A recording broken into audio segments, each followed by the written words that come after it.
Ok, pour ajouter à ce que Fouti vient de dire, c'est vrai qu'il y a déjà une certaine volonté démontrée des gouvernements africains de pouvoir exister sur la scène de l'IA.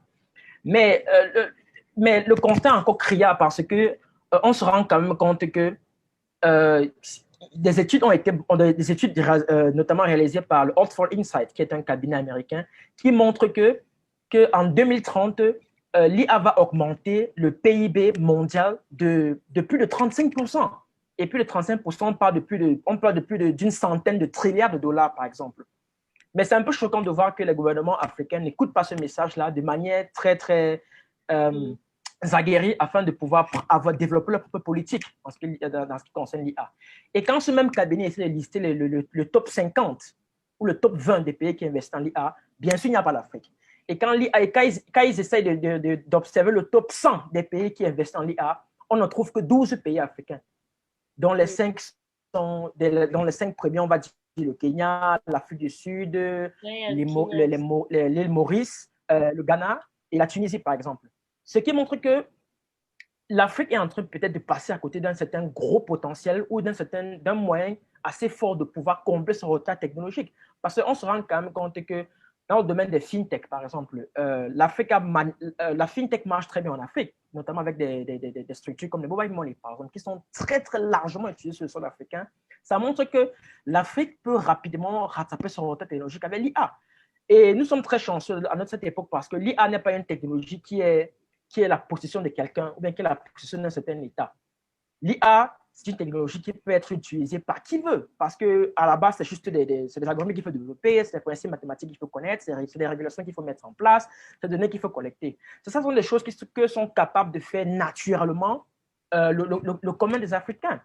Il y a déjà beaucoup de startups qui se sont lancées dans l'aventure. Par exemple, je peux citer par exemple des startups nigérianes comme Tuteria, qui se lancent dans le domaine des langages de texte pour essayer de pouvoir mettre en place des systèmes qui vont apprendre la langue Yoruba, par exemple. Des assistants virtuels qui vont permettre de pouvoir discuter avec un utilisateur en langue Yoruba ou Igbo. Je peux prendre l'exemple des startups égyptiennes comme Crowd Analyzer, qui est fait dans le même domaine, qui consiste à mettre en place des programmes IA pour essayer de comprendre le langage arabe et potentiellement converser avec un humain. Dans le domaine de la santé, par exemple, beaucoup de startups se lancent dans ça. Au Nigeria, on a VetStar qui permet d'assister les docteurs dans la prise de décision. En agriculture, on a AgriSmart en Zambie. Dans le domaine d'analytique, c'est celui-là même qui consiste à assister les entreprises avec des solutions IA. L'Afrique aussi essaie tant bien que mal d'exister. Mais on peut aussi citer le domaine de Smart Camera qui consiste dans la surveillance, la sécurité et tout ça. Les Africains aussi, les startups africaines dont on a plus de 75, tant bien que mal essaient d'exister. Mais il n'y a pas, et ce qu'on devrait aussi, ce qu'il est important de notifier, c'est que du simple fait que l'IA est programmée pour pouvoir avoir un succès massif ou alors gouverner le monde de demain, ça devrait naturellement taper à l'œil de nos dirigeants afin qu'ils puissent investir dessus. L'Égypte, par exemple, a proposé en décembre 2019 qu'on puisse s'unir en tant qu'Africains pour avoir ce qu'ils appellent un African Working Group, qui va notamment être utile pour pouvoir définir ce qui va être une politique de IA qui va être bénéfique à l'Afrique.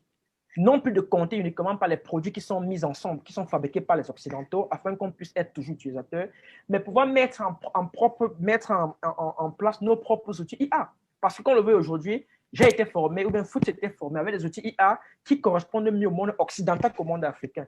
Je me rappelle durant ma formation, j'apprenais à entraîner des images qui venaient des fleurs qui ne poussent par exemple qu'en Europe ou aux États-Unis, par exemple.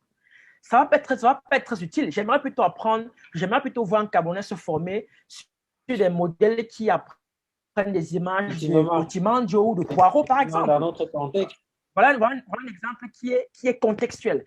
Alors, de nos jours, ce n'est pas trop le cas. tout à fait. On se contente juste de reproduire ce qui a été fait. Je pense que c'est aussi l'occasion pour nous de pouvoir parler à propos afin que des personnes puissent se soulever contre cela. Parce que sinon, on va juste continuer d'exister, on sera toujours consommateur. Pourtant, l'Afrique, qui est prédit pour avoir le continent le plus jeune, parce que plus de 70% de la population africaine a moins de 25 ans, et plus de 90% est connectée, ça prouve qu'il y a un gros potentiel en ce qui concerne l'utilisation des technologies, des smart technologies. Donc là, c'est juste une sonnette d'alarme que j'aimerais tirer sonner à l'oreille des dirigeants africains, pourquoi pas, afin qu'ils puissent Tout à fait. ensemble, puissent Là, je suis vraiment d'accord avec toi.